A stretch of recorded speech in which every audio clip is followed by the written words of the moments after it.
द्रविडं त्वमेव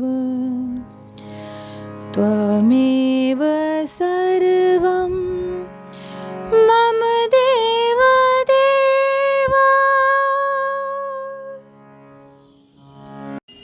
गर्ग संहिता के गोलोकखंड का 9वां अध्याय। गर्ग जी की आज्ञा से देवक का वसुदेव जी के साथ देवकी का विवाह करना, विदाई के समय आकाशवाणी सुनकर कंस का देवकी को मारने के लिए उद्यत होना और वसुदेव जी की शर्त पर उसे जीवित छोड़ देना। श्री नारद जी कहते हैं, राजन, एक समय की बात है, श्रेष्ठ मथुरापुरी के परम सुंदर राजभवन में गर्ग जी पधारे। वे ज्योतिष शास्त्र के बड़े प्रामाणिक विद्वान थे। संपूर्ण श्रेष्ठ यादवों ने शूरसेन की इच्छा से उन्हें अपने पुरोहित के पद पर प्रतिष्ठित किया था। मथुरा के उस राजभवन में सोने के किवाड़ लगे हुए थे। उन किवाड़ों में हीरे भी जड़े हुए थे। राजद्वार पर बड़े बड़े गजराज झूमते थे। उनके मस्तक पर झुंड के झुंड भौरे आते और उन हाथियों के बड़े बड़े कानों से आहत होकर गुंजारव करते हुए उड़ जाते थे। इस प्रकार वह राजद्वार उन भ्रमरों के नाद से कोलाहलपूर्ण हो रहा था। गजराजों के गंडस्थल से निर्झर की भांति झरते हुए मद की धारा से वह स्थान समावृत था। उनके मंडप समूह उस राज मंदिर की शोभा बढ़ाते थे। बड़े बड़े कवच युक्त उद्धट वीर हाथों में धनुष, ढाल और तलवार धारण किए हुए राजभवन की सुरक्षा में तत्पर थे। रथ, हाथी, घोड़े और पैदल इस चतुरंगिणी सेना तथा मांडलिकों की मंडली द्वारा भी वह राज मंदिर सुरक्षित था।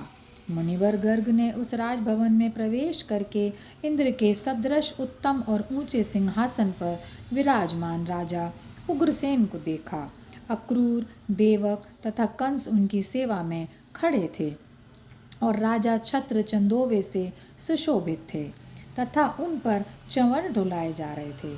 मुनि को उपस्थित देख राजा उग्रसेन सहसा सिंहासन से उठकर खड़े हो गए। उन्होंने अन्यान्य यादवों के साथ उन्हें प्रणाम किया और सुभद्र पीठ पर बिठाकर उनकी सम्यक प्रकार से पूजा की। फिर स्तुति और परिक्रमा करके वे उनके सामने विनीत भाव से खड़े हो गए। गर्ग मुनि ने राजा को आशीर्वाद देकर समस्त राज परिवार का कुशल मंगल पूछा। फिर उन महामना महर्षि ने नीतिवेत्ता यदुश्रेष्ठ देवक से कहा। गर्ग जी बोले, राजन, मैंने बहुत दिनों तक इधर उधर ढूंढा और सोचा विचारा है। मेरी दृष्टि में वसुदेव जी को छोड़कर भूमंडल के नरेशों में दूसरा कोई देवकी के योग्य वर नहीं है। इसलिए नरदेव वसुदेव को ही वर बनाकर उन्हें अपनी पुत्री देवकी को सौंप दो और विधि पूर्वक उनका दोनों का विवाह कर दो।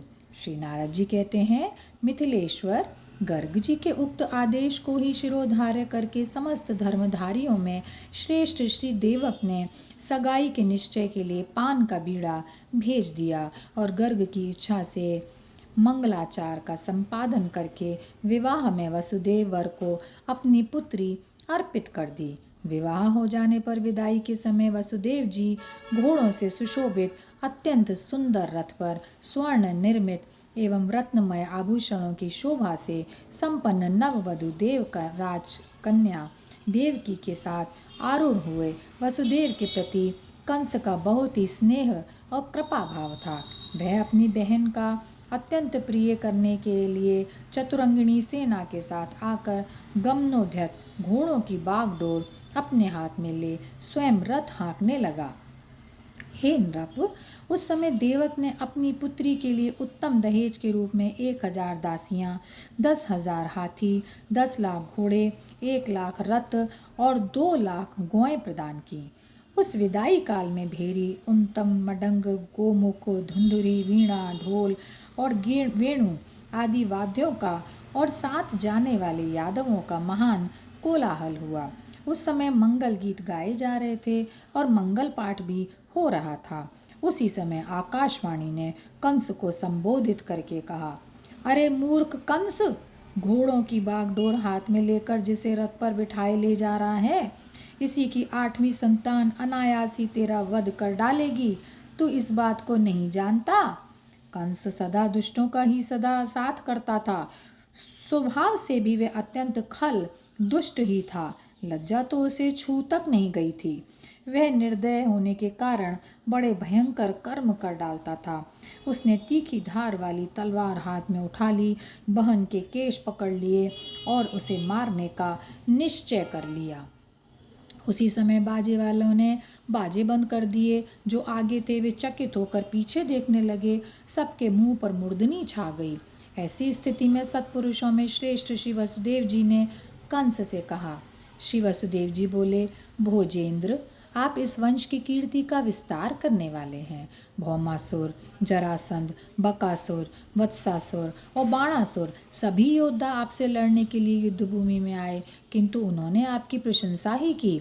वे ही आप तलवार से बहन का वध करने को कैसे उद्यत हो गए? बकासुर की बहन पूतना आपके पास आकर लड़ने की इच्छा करने लगी, किंतु आपने राजनीति के अनुरूप बर्ताव करने के कारण स्त्री समझकर उसके साथ युद्ध नहीं किया। उस समय शांति स्थापन के लिए आपने पूतना को बहन के तुल्य बनाकर छोड़ दिया। फिर यह तो आपकी साक्षात बहन है। किस विचार से आप इस अनुचित कृत्य में लग गए? मथुरा नरेश, यह कन्या यहाँ विवाह के युग अवसर पर आई है। आपकी छोटी बहन है, बालिका है, पुत्री के समान दयनीय, दया पात्र है। यह सदा आपको सद्भावना प्रदान करती आई है, अतः इसका वध करना आपके लिए कदापि उचित नहीं है। आपकी चित्तवृत्ति तो दीन दुखियों के दुख दूर करने में ही लगी रहती है। श्री नारद जी कहते हैं, राजन, इस प्रकार वसुदेव जी के समझाने पर भी अत्यंत खल और कुसंगी कंस ने उनकी बात नहीं मानी। तब वसुदेव जी, यह भगवान का विधान है अथवा काल की ऐसी ही गति है, यह समझकर भगवत शरणापत हो पुनः कंस से बोले। श्री वसुदेव जी ने कहा, राजन, इस देवकी से तो आपका कोई भय नहीं है। आकाशवाणी ने तो जो कहा है उसके विषय में मेरा विचार सुनिए। मैं इसके गर्भ से उत्पन्न सभी पुत्र आपको दे दूंगा, क्योंकि उन्हीं से आपको भय है, अतः व्यथित ना होइए। श्री नारद जी कहते हैं, मिथिलेश, कंस ने वसुदेव जी के निश्चय पूर्वक कहे गए वचन पर विश्वास कर लिया, अतः उनकी प्रशंसा करके वह उसी क्षण घर को चला गया। इधर वसुदेव जी भी भयभीत हो देवकी के साथ अपने भवन को पधारे। और यहीं पर ये अध्याय समाप्त होता है। जय श्री कृष्णा, जय श्री कृष्णा, जय श्री कृष्णा।